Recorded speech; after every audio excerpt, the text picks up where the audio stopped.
Unfortunately, one of the factors of the value of a penny black is its plating, but not all penny blacks are plated. And even so, some are not plated correctly. So you do need to know some of the basics that will allow you to plate the penny black. Of course, to become an expert, you're going to need a lot of experience. But the guide that I'm going to give you here is really a guide to help you to make a first estimate for some of these stamps.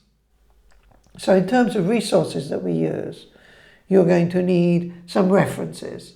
So the first reference I would suggest to you, if you're not going to buy images of the plates, is Stamps of the World, a website.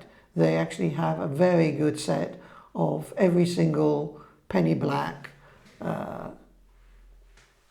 from every plate, which you can use to refer to.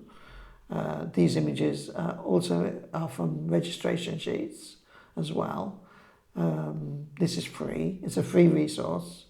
Another reference book is the Litchfield book, which I would recommend to you. You can buy it on PDF, eBay, which is quite cheap. Allow you to read up about the differences between penny blacks with the same lettering coming from different plates. And also if you also want to buy another book, I would suggest Stanley Gibbons' Queen Victoria Volume 1. There are many other good websites that you can use as reference. So there are 5 simple and quick plating steps that I'm going to take you through. So of course you're going to start by preparing your reference sheet. Make sure you have all your tools, of course, your loop, your tweezers. So let's have a look at the walkthrough now. So we're going to go around the stamp clockwise, starting at the northwest star. If you look at it quite closely, you can imagine a clock. Have a look clearly at the star. I've drawn it inside the clock. Well, for the purposes of this and most literature, you are going to use a reference of the rays being 1 o'clock, 2 o'clock, etc. And as we go through this, we're going to be looking for flaws in those rays. These are the 6 patterns to look for. I've given you a quick reference immediately, which allows you to narrow down your options.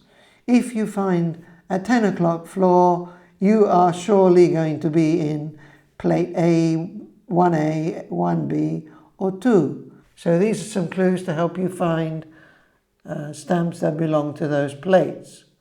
Now, please be careful. Not all stamps have these flaws. And here on this sheet, you will find the exceptions. So here we are looking at an example. We have 3 stamps from LA. So how does that work? So we've got the stamps on the left, and I have looked straight in at the northwest star, and I have enlarged that for you.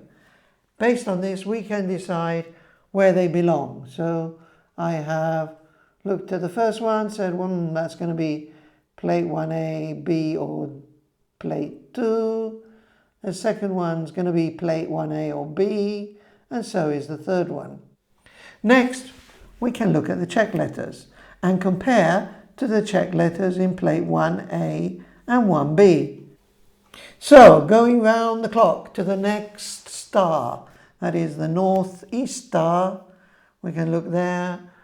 There are 2 things to look out for. Of course, the coveted plate 11. If we see a breakage in that frame and the 7 o'clock floor, well, we're going to be really happy. Not all plate 11s are quite that clear because if some of them do not have the frame break, some of them don't have the floor, and then some of them may be obscured by the cancellation. So please be careful. There are a couple of unique letters like the E, which is short and broad, or the J. I would have a look at those. If you have an E or J, take a closer look. Second issue to look at is the right ray flaw on the corner. And there you have some whitening in that area, especially in plates 8, 9 or 10. Number 3, the check letters. This is important. Some check letters are really distinctive, and they're in their position and their shape. And there are a number of tools to help you if you need them to work out which one it is. So for example, here I've taken one of my stamps. It's a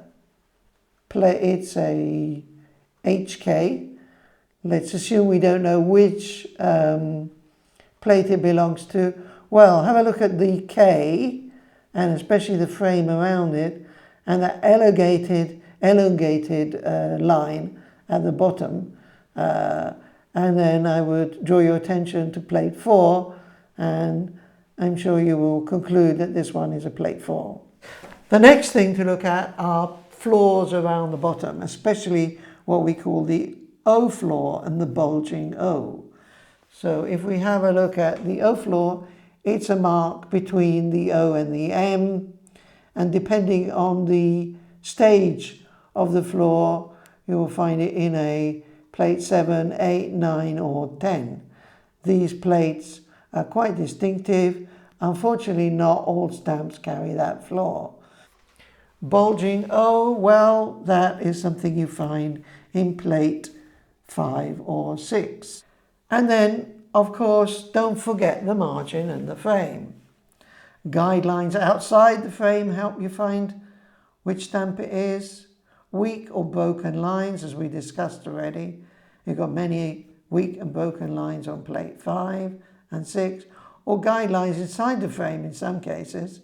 Have a look at the stamp KD from plate 9, quite distinctive. Also, you can see the other example you can see here is plate 6, and the left frame line has vanished or worn out. It's quite distinctive from that plate. Of course, those aren't all the clues. I've left you some more other clues for plates. Plate 3, for example, the base letters are thinner than all plates. Plate 4, you can find many rust spots. So I've left you some other clues you can use.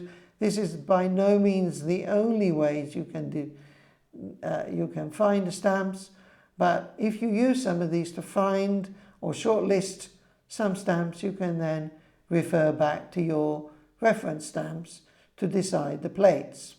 There are other resources out there, for example, on the web at maltsex.com or Maltesex. This has a lot of the missing imprimatures, also examples of other stamps that you might want to look at. And of course, if you're into a scientific approach, you can measure the letters using pixels and use the tools that the Great Britain Philatelic Society provides to determine which plate it is.